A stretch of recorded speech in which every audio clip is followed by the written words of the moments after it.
Ladies and gentlemen, welcome. This is Ronsley. This is a live recording of Should I Start a Podcast? You will find edited versions of this podcast on all your favorite podcast platforms: Spotify, Apple Podcasts, Google Play. Hopefully, I think you should.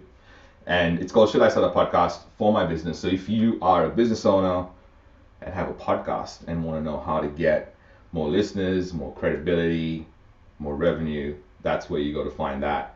Today I have an amazing human in the house. I will get to her in a second, but if you didn't know, We Are Podcast 2022 is back for its ninth iteration, Australia's first podcasting conference. I started back in 2015.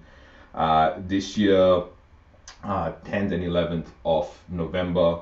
Go to wearepodcast.com to check out tickets and who's speaking and all that kind of stuff, all that kind of cool stuff. But today I have Amira in the house, Amira Alvarez, who has a podcast called the Unstoppable Woman Podcast. Now, the word unstoppable is really fascinating because it is, once you start going down the path of being unstoppable, you're like, well, what are the boundaries and what does it mean to be unstoppable, which we're going to get into. She's got over 330 odd episodes that she's published on her podcast, which is an insane amount of reps for a podcaster. So we're going to get into that. And I'm excited to hear about her story and how she started. Amira, welcome to the show. Super excited to be here too, Ronsley. This is going to be good. I love talking podcast. Right? I mean, I'm so excited that we get a chance to have this conversation and it gets recorded. We could have easily had this conversation separately, I suppose, and kind of go, hey, how did you work this thing? Because you've got these different, uh, you've been through a journey, you've seen a lot. Let's go back. If you go back and you think about your entrepreneurial journey, what stands out? What is the memory that comes to mind when I ask that question? In terms of the podcast, the entrepreneurial journey in terms of the Yeah, in podcast. terms of the podcast, in terms of your business, what when you I think in terms of your business, when you look back, what is the entrepreneur moment that stands out? Yeah. So here's the thing. I think with there's a lot of different moments in growing a business that are really poignant and salient. One of the biggest moments was when I had that sort of come to Jesus moment where at the end of the day, my husband was calling saying, "Hey, dinner's ready." And I was still trying to get one more thing done because I was an entrepreneur and I had a to do list that was never ending. And I didn't know how to self manage. And I was like, "Hey, babe, just I'm going to do one more thing and I'll be right down." And it was like an hour later and he started dinner and he didn't guilt or shame me. He was a good guy. Um, but I was like, wait a second, something's not right here. If I am so smart, if I'm such a hard worker, if I've got such a great business, why is this so hard? Why am I hitting a wall and struggling and don't have mastery over myself, my time, my freedom, which is why many of us go into our own business and making money. And I took a really hard look at myself because that evening I had been working all day from crack of dawn until 6:30 at night, and I hadn't showered, I hadn't changed, I hadn't brushed my teeth. Like I was like fully focused, but I wasn't really getting ahead. So that moment was, I would say, my big aha moment with business, that there had to be a different way. And I went and I started to study success and what it takes to actually break through. And I spent, well, I still study success, but I spent a huge amount of time. And that year, like just to connect the dots on that year, I went from making 138K to 700K in 1 year. And that was as a basically solo entrepreneur with one, assistant, virtual assistant. That was a huge breakthrough for me. And I was like, wow, okay. Can I do this again? Can I teach other people to do it? And that in a nutshell is what what I've really studied and mastered and teach. And there's a lot to it, but that was the breakthrough moment. Yeah, like And it's a lot of what I teach on the podcast too. Like yeah. that's like I teach success mindset, success strategies because Let's that's near and dear to me. let's talk about that. Let's talk about success. I, through my journey as an entrepreneur, I've had different variations of the word success and what it means to be successful. And I think even defining it, a lot of us don't even get a chance to define it or get a chance to even think that we can define it. Let's focus on success. What do we need to know, and how can we look at success differently or more in a more holistic way? Probably is a better way of asking that question. 100%. So for me, I'm going to be truly transparent. In that moment, in that year, I was like, okay, I've got to break through. And I set a financial goal. That was what success meant to me in that year. If I could just get here, it was the $1 million mark. If I could make seven figures in a year, I was successful. And that might be a very small minded definition of success, but I will tell you, it hooked me emotionally and it got me out of bed metaphorically. So I would do the hard things that were required of me to grow into the person that I actually wanted to be. And as a result, I felt successful. Now, the goal, the little carrot was the money. And that was really actually quite important to me and was the first layer of success. Now, with 2020 hindsight, I know that what truly feels successful is being having mastery over yourself and understanding what motivates you and how you can actualize the ideas you have into reality. And if you're able to do that, if you understand the process for that, and there's a methodology to it, and when once you get it, it's like, oh, that's repeatable and I can do that, and I know myself well enough that I can then actualize what I want. That to me is what success is, because then you can put it towards freedom, free time, um, great relationships, anything you want, Of right? course, of And course. but the foundation is you trust yourself. You have that self-authority internally. It's a great point because success could mean different things to different people, and then if you actually start with yourself, is it's probably the best way to kind of look at success. So mastery over self, you mentioned that. What do we need to be doing regularly to have mastery over oneself? And I have my version, but I'd love to hear yours first, and then maybe we can jam on that. Yeah, I'd love that. So I think it starts with self awareness.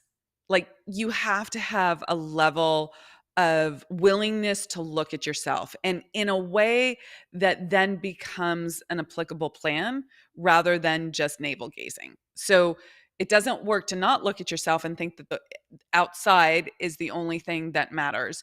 Really, truly, you are first cause. You are the cause of everything that happens in your life, right? Like you have to understand that the law of cause and effect says for every effect that you want, every result that you want, there is a cause. And the cause before the cause is you. Okay? So who are you being? How are you thinking? How are you showing up? What is the filter with which you see the world and look at the world? Because that's going to uh, determine what opportunities you act on, what you do with your time, how you manage yourself, and you will get different results, whether it's in marketing or sales or the visibility with your podcast or any number of things that are business related.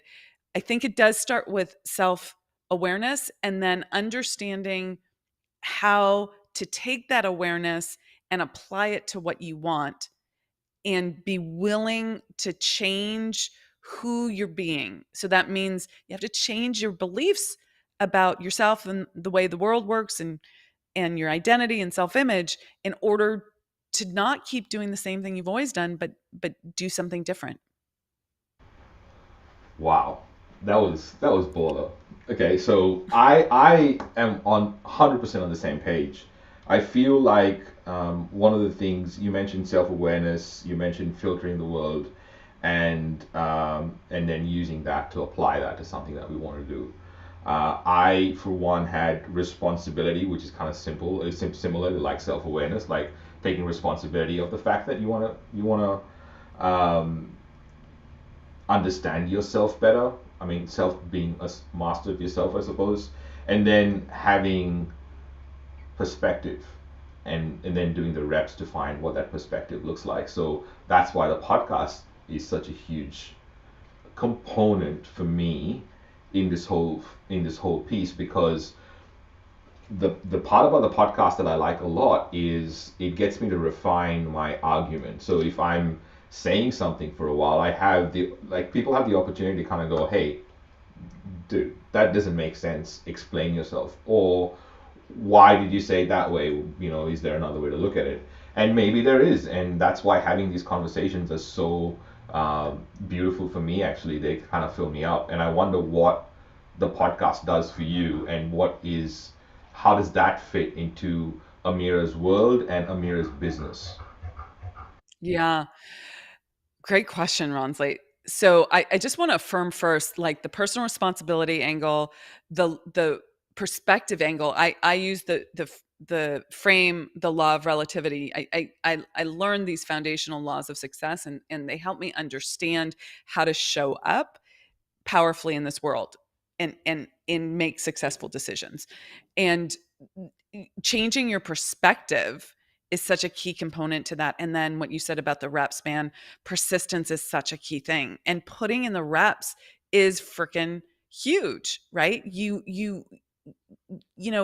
have to put in the reps. I can't say it any other way. You have to just stick with it, and you don't always see the results right away, and you still have to stick with it. That's one of the challenging aspects of being in business and podcasting and all of that, especially with podcasting, right? Like you putting stuff out there, and although you have dialogues with other people on the interview, when you do the interviewing, and we do interviews, I do coach, we do something called Coaching Uncut, which is uh, our clients, some of our clients let us put their coaching calls on the podcast so people can learn from the coaching I'm giving them, which is incredibly generous. And then there's the teaching content that I do. So that there's been reps on all of those. And the coaching content is, there's not a lot of reps on that per se, because I'm fully focused on the coaching,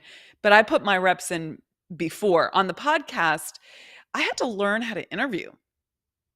That was a thing. I had to learn how to be a guest on an interview, Yeah. right? Yeah. That, It's that a it's and I definitely a thing. It's definitely 100% a thing, because and this is something that I speak about a lot. So it's really good to have this perspective. And if you can hear panting in the background, that's my dog.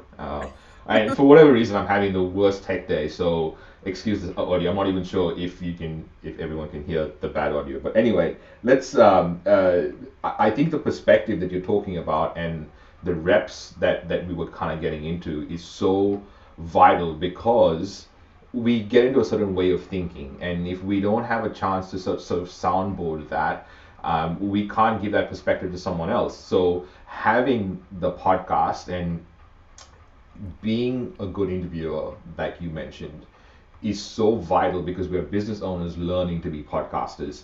And after doing this for over a decade and 1,500 interviews in, I still don't listen necessarily properly. I have to like think I missed something right now, and I have that constantly when I'm in a conversation with someone. So I love that you're bringing up interviewing. Let's talk about that. What have you done, and what is your process to be a better interviewer? honestly, it's listening to other podcasts that I love. I listen to how other people ask questions, and I study what makes that interesting to me. What are they doing that keeps my attention, that sparks my interest, that engages me? And then I think, how could I integrate that into what I'm doing, both format and flow, but also energy wise, who you're being on the podcast and what's the vibe that I like, and how can I access my version of that inside of me. So that's one key thing that I've done is I translate what I enjoy into my own my own process, my own pattern. And then, when I teach business owners how to really have a highly authentic, integrated of service sales conversation with a prospective client, one of the things that I'm kind of in their face about is I have this thing. I'm like, shut up and listen, right? I'm just like, come on, shut up and listen. And although I want to add perspective and keep the conversation flowing in the interview process, I really practice being quiet and listening so that I can capture that next thing that I think is going to be an interesting point to follow and explore. And then I'm not afraid to interrupt either. I think there's an art to that. Of course, it's I remember that when I first started podcasting, I had done over 60 odd interviews or 70 odd interviews, and they were all online at the time. We were using Skype, and I did my first in-person interview with a mayor, and it was so different. And I realized at that point, even though I was doing it in a certain way, every different situation makes it a different situation. It's like you've got to learn to maintain eye contact. You've got to learn to have the question there. It's a I love the art of interviewing because I feel like my only job as a host is to get someone's story right. So to that point, when you look back at your podcast and you look at 300 odd podcasts that you've done, which one stands out, and what Mm. conversation for you is like, I can't believe I had that conversation? Oh, that's a good question. Well, when you say 300 odd, I just got word that we're about to drop our 387th episode. That kind of blows my mind. I'm very proud of our team for putting that out. Um, you know, Here's the thing. I'm going to speak to visibility and growth. I think that's an important piece to this. The episode that popped for me was an episode I did with someone who I saw on stage at a Tony Robbins event. And so a year or so earlier, I was at this event. Here's this guy who's running the stage for Tony. He's he's got 8,000 people he's talking to, and he was up there and I was in the audience. And then I saw him at the hotel, which was a little odd, and we just kind of nodded at each other and said hello. And then later, I can't remember if our team reached out to him or he reached out to us. That's a little bit of a blur. But I was surprised that he was on the podcast. And we had a freaking blast. And it stands out to me because it was the first time that I had, and it wasn't that long into the podcast, maybe a year and a half into the podcast, where I felt like I had this big name on the podcast and we were riffing and having fun. And he invited me onto his podcast twice. And it was, I felt like I had reached the big time, even though, I'm still growing and I'm nowhere near where, we could be with the podcast. I have big goals and big dreams. But that stood out because I felt like I had crossed a visibility barrier for myself, that I was no longer willing to say I'm not there yet. I'm playing small. Does that make sense? I would love to get into that. I had different questions until you said that those last few words of playing small. I Yeah. had a totally different way I thought this conversation was going to go, but until that point, because I feel podcasting, and I'm including everything here in podcasting because the word podcasting has changed because it's a video podcast. It's not only an audio podcast. It's the whole platform, right? It's the whole show, your whole platform, your whole podcast platform. Um, and I feel one of the things that is not spoken about is how deep and intimate it is to actually share your voice and speak your truth. And part of that is playing small. Can you give us can you give us a perspective on how we can not play small? Because in general, I feel we're conditioned to not stand out, don't, be the person that creates the ruckus. So I'd love to hear your perspective on that part. I think our growth is on the other side of that fear. I think we all have that fear. We are raised with a belief structure that says that's very valid. It's very instinctual that says I am safe if I belong. Right? When we on the savannah or, early paleo years, if you were not part of the tribe, if you were thrown out, you'd be eaten by wolves, right? Like you wouldn't make it. And so we have a deep core belief that's been passed on generation to generation that says, don't stand out. Don't put yourself out there. Just belong. And yet that doesn't make you feel successful. Going back to our original topic of conversation. It's we also want to express ourselves. We also want to be unique. We also want to shine our light in this world. So I think there's this real big push pull between I want to be safe and then we make ourselves small and we don't want to deal with the visibility and we're afraid of making mistakes. We're afraid of putting our foot in our mouths and and I did that with another big name, Ronsley. I just want to go off on a little tangent here.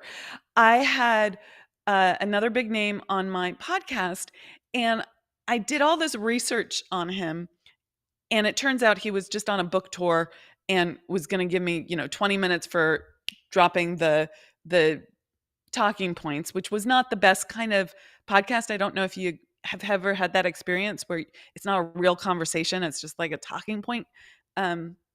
Situation, but I had done all this research. Have you? I have Yeah. totally, and I'll talk about mine, but let you finish your story. Okay.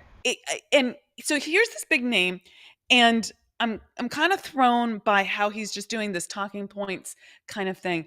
But in the middle, I interject one of the questions that I had prepared, and I'd done all this research, and because the podcast is called The Unstoppable Woman, that's our podcast, and I wanted to understand something about his relationship with his girlfriend, now wife, who helped him move through some bits in his business. And I called her by the wrong name. I'd done all this research, and maybe her name was Michelle, and I called her Melissa, something like that. And uh, he taught me, as aside from the talking points being annoying, right? He taught me in that moment. He's like, "Oh, your audience will love this. It will keep you human to them. They'll eat it up. It will be one of the favorite things that they hear." And that just stuck with me, that I was so concerned with not making a fool out of myself, making a mistake. Not that it came across as like too prim and proper, but I was internally committed to that. And that was just such a big lesson to just roll with it and laugh at yourself and have some humanity, because we are all human and we don't have to show up perfectly to be successful in business. And it's actually one of the things that makes you successful. So Right, there you go. to kind of like, show your real self, I suppose. And everyone talks about authenticity, and let's find a way to create authentic content, and it's exactly that. It's just showing everything and all the parts that you know you don't want other people to know. There are different parts about yourself, and even knowing that there are parts that you know about yourself, there are parts that others see about yourself that you don't know about yourself. There are parts about yourself that others see and you don't know, and no one else knows, and you've got to find out that everyone sees that about you and you're just taking it for granted because it's a thing. And I love that we've gone down this road because you're talking about people, getting people on your podcast. And, when I started this 10 years ago, before my first episodes were even published, I remember interviewing um, Daria Rose, Dr. Daria Rose, who's Kevin Rose's wife. She's a PhD in food. And she said yes to come on this podcast that wasn't even released back then. And I have to say, I haven't thought about that story in a long time until you just told yours. So I thank you for that because I, for 100% fact, know that that gave me confidence. That she said yes. I had that conversation. I was very nervous. Um, I had never done any interviews before, and I have to give credit to the fact that she allowed herself to come on this podcast that had never existed. So I'm very grateful for all those people that have indulged in my little experiments, as I call them, because these are like little experiments, and I show different versions of myself in the sense that I've changed a lot as an entrepreneur and as a podcaster. What has your journey been like, and what do you see as, okay, these are my growth points? You mentioned the 700 k in 1 year, then you went to a million. What has been that journey like when you think, oh, I've had to learn these lessons to get to this step? Specifically around the podcast or around the business, Ronsley? Around both. I'm assuming that the podcast is part of the business, is part of the podcast, is part of the Yeah. business. So however you want Yeah. to look at that, like I feel it supports both. And maybe we start with that. Like how does the podcast fit into the business? And then maybe that follow up with that question. Yeah, and I'll pull back the curtains on where we're at with the podcast. There's some growing pains around it. I love the podcast. I love doing the content development. Like we do all these different kinds of uh, episodes. We have the, like I said, the guest episodes, the coaching, and then I do these deep dive teaching content pieces because I'm a teacher at heart and I love teaching this material, this how to manage yourself for success, right? Because it's 80% inner game in business. And the podcast has been a great source of clients for us. My marketing team loves it and hates it because you can't really, there's not a lot of back end analytics in the same way that, say, a Facebook ads campaign gives you analytics. So there's a way in which you have to step into receiving, really trust that it's working, come with a perspective like I understand that you'll be compensated according to how much value that you add into this world. And so I start with giving, and this is my way of giving. Like there's so many people who listen to the podcast who will never become a client, but I fill out my, like if you think about this cup, you have to keep, the more you give, the bigger your cup becomes, the more you can receive. And so I keep adding value, I keep giving, and that's my perspective on the podcast. And as a result, people listen to the podcast, they listen to the interviews, they listen to the coaching, they listen to the content. And for those who truly resonate with it, then they do something next with us. And sometimes that's just downloading some additional content that we offer. Sometimes it is because we have great resources for people that we mention. Sometimes it's coming to our summits that we mention. And some people never come, right? Never do the next thing. And that's okay. You have to, it's really taught me that you have to sort of let go of some of that control that you want and trust in the process. So that has, but one of the things that's beautiful about a podcast is that for those loyal listeners who then, decide that they want to work with you, they know you, they come totally warmed up, ready to do the next thing with you. And that makes your job easier in terms of enrollment as a business owner into whatever business you're running. They already have your voice in their head as an expert, and so that makes a huge difference. Yeah, Yeah. I think I love that you've touched on these. You're speaking to the converted almost with the way the podcast works in the business. You mentioned giving. You mentioned value, and more giving equals bigger cup. I feel like people. There are lots of us that know how to give but don't know how to ask. How can we get Yes. better at asking? And I felt when you were speaking that this is going to be a question that you'd love to sort of jam on. So Uh, let's talk about the ask factor. What Okay, what what? can I Yeah, go off on this a yeah. little? Please Oh, go go on. off, and also I have this word called activities, and I got this from Carrie Wilkinson.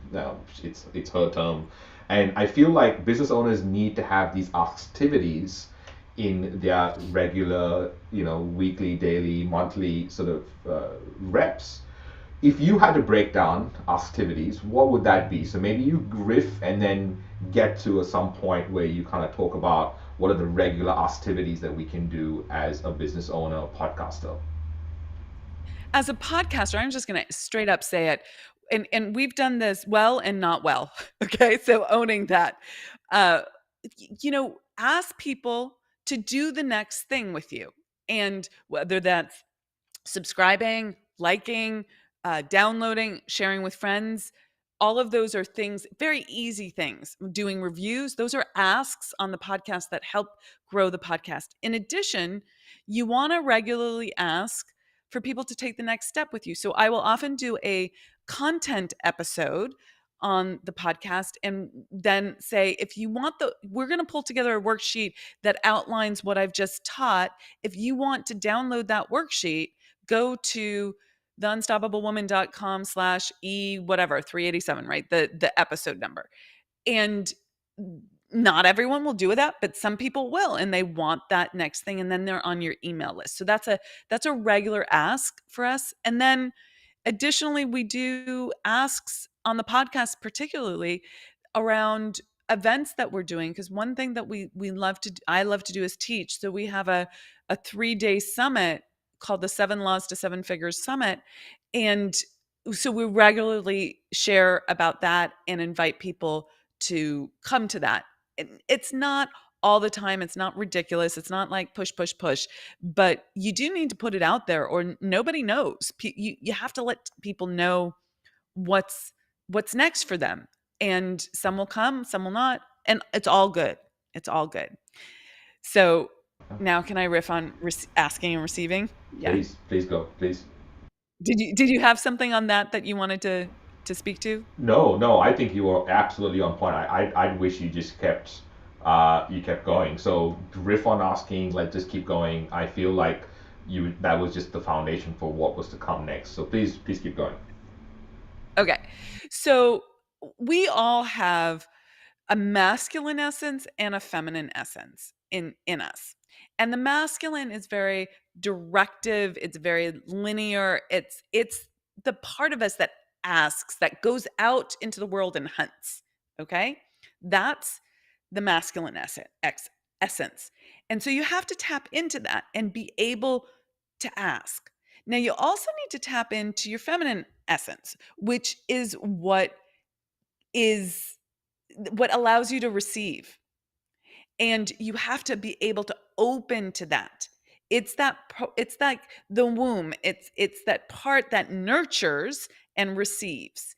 And you need to be someone who can tap into both her feminine essence and her masculine essence, or if you're a man, into your masculine essence and your feminine essence. And we all have both in different quantities and in different areas of our life. So a lot of people are really trained to be in their masculine and be able to be very directed action oriented, but don't know how to receive support or to receive money. And both of those things are absolutely critical in business and in podcasting, both, right? And. So you need to the part of me that was talking about, or the when I spoke earlier about saying, you know, there aren't the great analytics. You can have some analytics with podcasting, but you don't have that like really critical data. Like you don't know who's listening in some ways. And you just have to trust that you're supported and that you will receive. That's stepping into your feminine. And that is stepping out of scarcity. That's stepping out of graspiness. That's stepping out of fear. And yet you need to be able to, at the same time, trust but ask. Trust but ask. Yeah. So you need both. I love that you took the asking to the next step, which I do think is very important. Like asking is not the final step, which I sort of alluded to with my question. I think receiving is that step because asking is easy. I suppose people can just ask and rip a band-aid off, just do a half-asked ask, and never be able to receive. And your point is very valid, and I feel like it's a Ronsley therapy session because this whole thing is totally making sense, right? The whole receiving and not being able to receive and kind of feeling really awkward about receiving, even though there's all these instances of people wanting to give, and sometimes even without asking. And sometimes the without asking part is really interesting because there are people giving, and because we don't know to receive. Um, Not talking about me. I'm speaking for a friend, really. Uh, we can't see them as gifts. How can we change perspective a little bit, right? And kind of maybe see that in a way that, or pay more attention. How do we catch ourselves? Is there a method that you have to this madness? Yes. So one thing that I just want to give you right off the top of my head right now is that in the ask you also want to be giving. Okay? So, and this is as much of an intellectual and strategic perspective as an inner shift for you. So when I invite someone to the summit, or I invite someone to download resources on our success page, I know internally that it's going to help them so much, that it's a gift to them. It's of service to them. That's my come from energy on the inside, not just as an intellectual concept. So when I say, hey, do you want to come to the summit? Or hey, if you want this download, please go to our success page, right? Whatever I'm saying, I have a come from energy that is embedded in that ask, that I'm giving something stupendous, really amazing, tremendous, extraordinary. And that doesn't come from a lack of humility. It comes from a recognition that we all have our unique genius. This is mine, and it doesn't serve anyone if I make myself small, like we were talking about. So I need to own my greatness and share it in a way that really demonstrates that the power that's behind it, and that will be of service to other people. So you can get beyond this by recognizing that even though there's a strategy there, right? When someone downloads something for us, they're on our email list, then we stay in touch that way, right? Like there's a strategy for that. But even on the email list, we keep giving amazing teaching content, resources, all of this sort of stuff. What's not to love? Like if you want to scale your business, I got the goods, right? Right. Like that's my attitude. Right. So I it's think that wrapped up in one. I think that idea of really owning our greatness is part of the giving, part of the receiving. I love how this has all come full circle to the whole self mastery part that we started speaking about at the start of the conversation. And you keep mentioning podcast stats and how podcast stats are different, I suppose. So I wanted to speak a little bit about that for a second because a podcast listen is not like any other form of like content that exists out there. Every other form, especially if it's audio only, especially if you're consuming this. I know a lot of it's really interesting because I just started doing these lives and the recordings live, in which then the team takes this and edits this down, and it becomes a very fully edited podcast, which is half the length of this entire live, which is fascinating. But the podcast is the engagement part of the attention and sales. So the know, like, and trust. The podcast is the like factor, and no other form of content you can consume while you're doing other things. Everything else, you got to stop what you're doing to consume it. So the the the listen you get on a podcast is very different to a swipe of a reel or a click on a Facebook ad or someone watching a video or reading a blog post. Very different to someone listening and being plugged, having your voice plugged into their ears. Because when you think about it, who would you rather buy from? Someone that has sent you a bunch of emails, or someone that you've listened to for the last half hour. And there's the reason why parents sing to their kids and talk to their kids even before they're born. This voice has a very deep impact. So I think, to your point, as being having a bit of perspective as a podcaster around podcast stats is really vital, because what ends up happening is that we get caught up in the downloads. And if I every week had 100 people that I could talk to, I would be very grateful.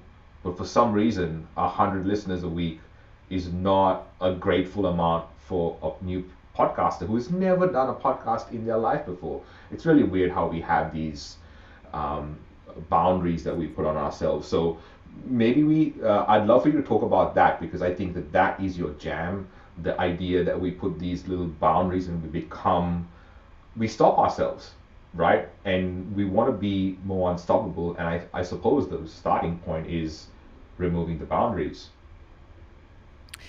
Yeah, it's removing the boundaries, and in this perspective, it's understanding where you're going and what it's going to take to get you there.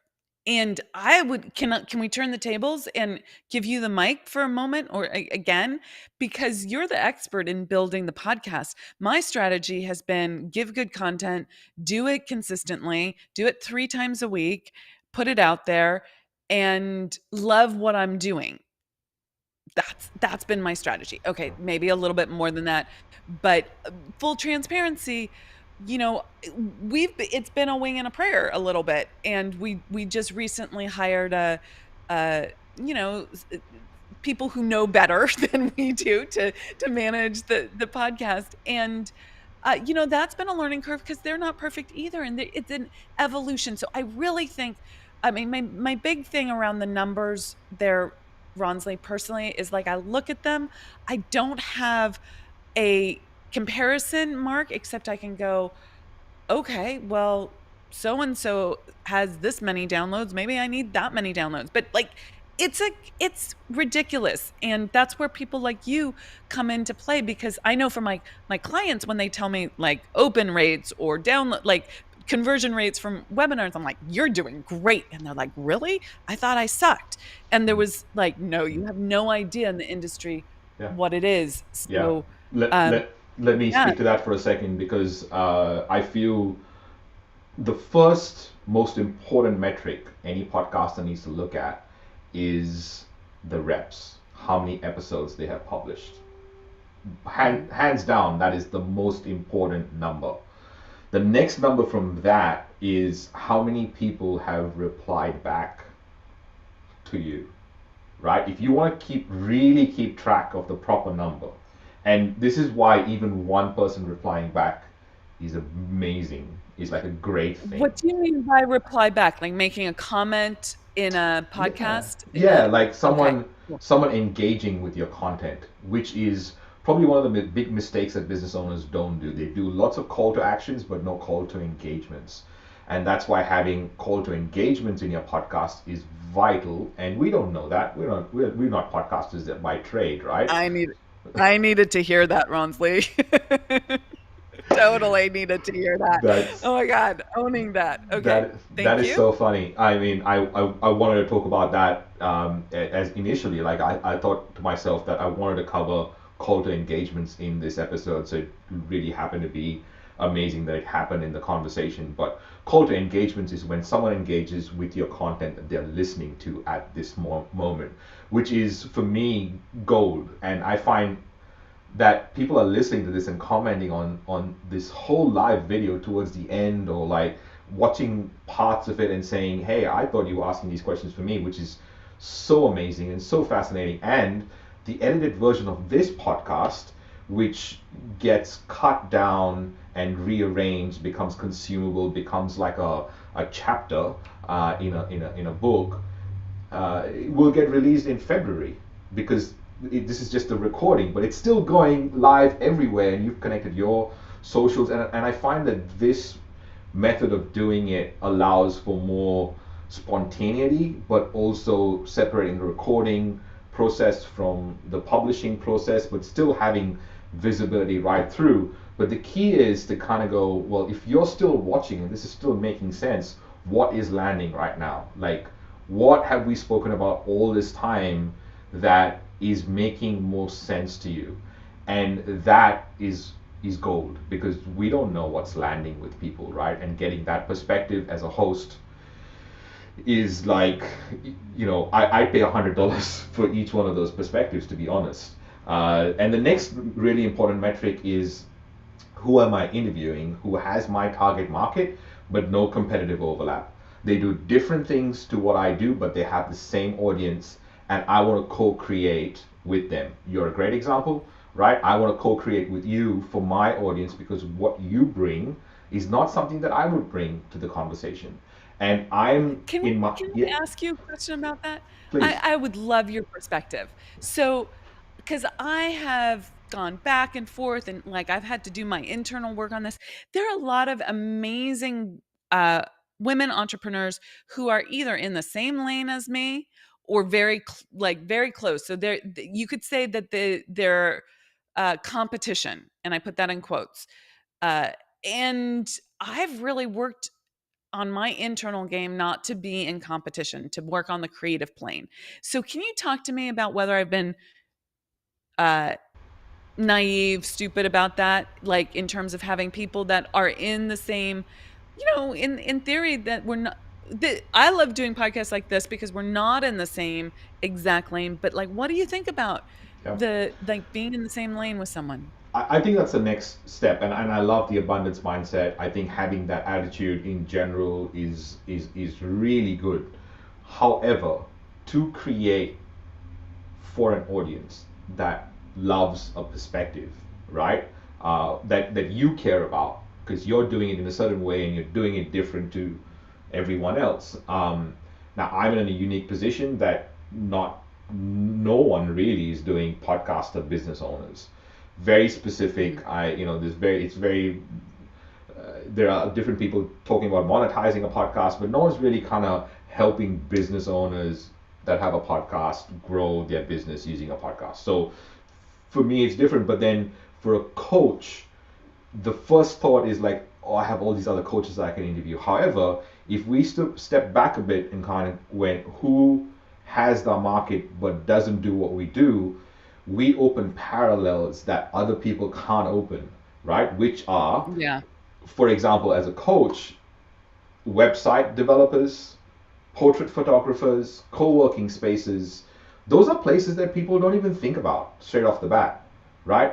And again, if you create like progressive accountants, progressive lawyers for entrepreneurs, like Mhm. when you think about that, you're going, hold on, I can create a podcast that is not only about coaching, not only about a certain way of thinking or a certain mindset way, but a way that benefits my audience, just like you're saying, in a giving manner, through having all these other partners as part of my process. And then it's very simple to go, can I do a training to your people? Or, like, Mhm. that's just the logical next step. So that's why I say start with same target market, no competitive overlap, because then you start creating a unique show that not everyone can create because they're not even thinking on those lines. Is that landing? Does that make sense? Yeah. 100%. And I love how you did your engagement CTA there. I'm picking up on what you're putting down.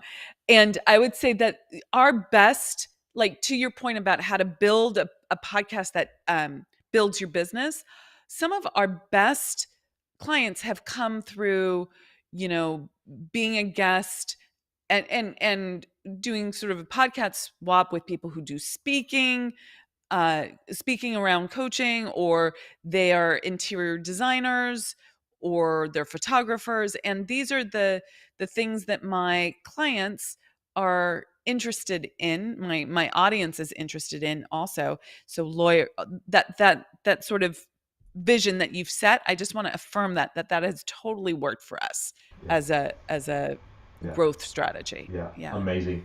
Well, I can keep talking to you, and I love that we can keep going. I had other things that I wanted to cover, but I'm not going to cover this. So if you're watching this live and you wanted to look at the mistake that I was going to cover at number 68, I'm probably going to cover that in another episode. So, but if you want the whole list, mistakes.wearepodcast.com. It's a bunch of mistakes that business owners make with their podcast, and we've got the top 10 and how to avoid them and how to fix them. So go get that. But Amira, before we wind this up and land this plane, where can people find more about you and your work, and how can they connect with you? Absolutely. So I'm on all the social media channels, both as Amira Alvarez and the Unstoppable Woman. That's the name of the company. And the podcast is called The Unstoppable Woman. And that is on all the platforms. So wherever you like to listen, please check that out. And then we have a ton of resources on, I mentioned some of these laws that I really use to adjust my thinking and scale to seven figures. So we have trainings on that. If you go to theunstoppablewoman.com/success, you will get access to those trainings. We have sales trainings, we have uh, inner game thinking trainings, we have how to scale your business trainings. So tons of, I know that's a lot to take in, but if you're interested in these laws in particular, that's a great place. So theunstoppablewoman.com/success. So amazing. Thank you. Thank you for being here. And ladies and gentlemen, go check out the podcast. Episode 196 was me. I was on the Unstoppable Women podcast. Insane. But thank you for having me. Go check that out the podcast. Make sure you review and rate it if you do land up listening. Amira, thank you for this conversation, for the time, for allowing me for this therapy session, a Ronsley therapy session. So I appreciate you, and we'll catch each other soon. I'm hoping so. Thank you so much.